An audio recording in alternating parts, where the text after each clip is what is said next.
আজই ডাউনলোড করুন আর এনজয় করুন আপনার পছন্দের শো। যে কোনো গান যেখানে অ্যাডলিপ রয়েছে সেটা একটু ছড়িয়ে খেলিয়ে আর একটু সুরে ডুবিয়ে যদি গাওয়া যায় তাহলে কিন্তু গানটার রসটা ওখান থেকেই একদম স্টার্ট হয়ে যায়। পারফর্ম করতে আসছে ত্রিপুরা ধর্মনগর থেকে বিশ্বপ্রিয়। স্ত্রীর ইচ্ছা ও নিজের স্বপ্ন সত্যি করতে সঙ্গীতের সেরা মঞ্চে এসেছিল বিশ্বপ্রিয়। সঙ্গীতে তার উন্নতির কথা জানিয়েছে বিচারকেরা। খুব সিগনিফিকেন্ট ইমপ্রুভমেন্ট তোমার পারফরমেন্সে গাওয়াতে। আজকের পারফরমেন্সের পর গোল্ডেন মাইক অর্জন করে সে কি আজ পৌঁছে যাবে টপার চেয়ারে?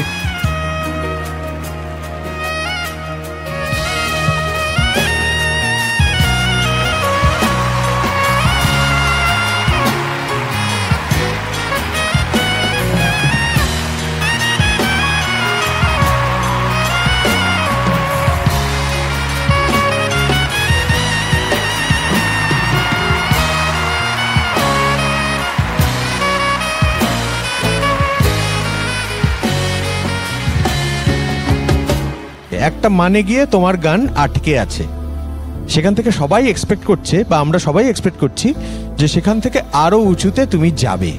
মানে অগ্রগতি যে হয়েছে তা আমি বলবো না, তবে অবনতিও যে হয়েছে তাও বলবো না। তোমার কাজ এবারে আরো এগিয়ে যাওয়া। তোমার গাওয়াটা কিন্তু আমি ডেফিনেটলি এটা মেনশন করতে চাই যে ওপরের নোটগুলো পুরো গানটা রেজিস্টারটা অনেক ওপরে, সবগুলোই কিন্তু তুমি খুবই সুন্দর করেছো।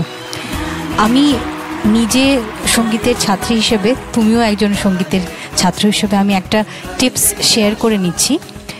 যে গানগুলোর প্রথমে এই অ্যাডলিপ রয়েছে না, সেই গানগুলো কিন্তু বেস্ট চয়েস।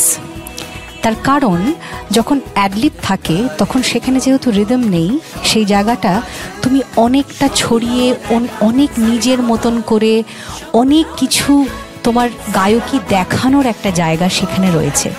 তোমার আজকের পারফরমেন্সটাতে সেইটা ছিল, সেই জায়গাটা ছিল। আমার মনে হয়েছে যে অ্যাডলিপটাতে তুমি একটু তাড়াতাড়ি, অ্যাডলিপটা একটু তাড়াহুড়ো হয়েছে অ্যাডলিপটাতে। আমি মনে করি যে এই গানটা যদি তুমি অ্যাডলিপ পোর্শনটা আরেকটু ছড়িয়ে গাইতে না, গানটা তুমি ওখান থেকেই ধরে নিতে পারতে আরও। এইটা একটা ছোট্ট টিপস সবাইকে বলছি, যে কোনো গান যেখানে অ্যাডলিপ রয়েছে সেটা একটু ছড়িয়ে খেলিয়ে আর একটু সুরে ডুবিয়ে যদি গাওয়া যায় তাহলে কিন্তু গানটার রসটা ওখান থেকেই একদম স্টার্ট হয়ে যায়। তো সেইটাই আমার একটা টিপস তোমাকে থাকবে। হ্যাঁ, বিশ্বপ্রিয় যখন গান গায় না, আমি ওর মধ্যে একটা ভালো মানুষ দেখতে পাই। জানি না কেন, আমি ওটা আমার শুধু মনে হয় কিনা, তোমাদেরও মনে হয় কিনা জানি না, আমি ওর গান গাওয়ার মধ্যে বুঝতে পারছি যে ও কোনো জিততে আসেনি এখানে, ও জিততে আসেনি। ওর মনে হচ্ছে যে প্রতিদিন গান গাইছে, কত লোক গান শুনছে, আমি আবার গানটাকে ফিরে পেয়ে গেছি। ও ভীষণ ভালো ছেলে, একটা ভালো মানুষ। একটা ভালো মানুষ মানে কিন্তু তার অনেক রকম তার বৈশিষ্ট্য থাকে।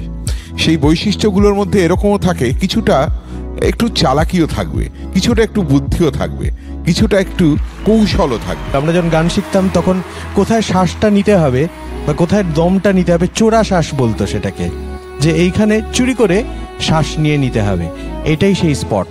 তাহলে দেখো, গান গাইতে গেলে, দম রাখতে গেলে অনেক সময় শ্বাসটাকে চুরি করে নিতে হয়। এই যে চুরি করে নেওয়া হলো, এটা কিন্তু খারাপ কাজ নয়।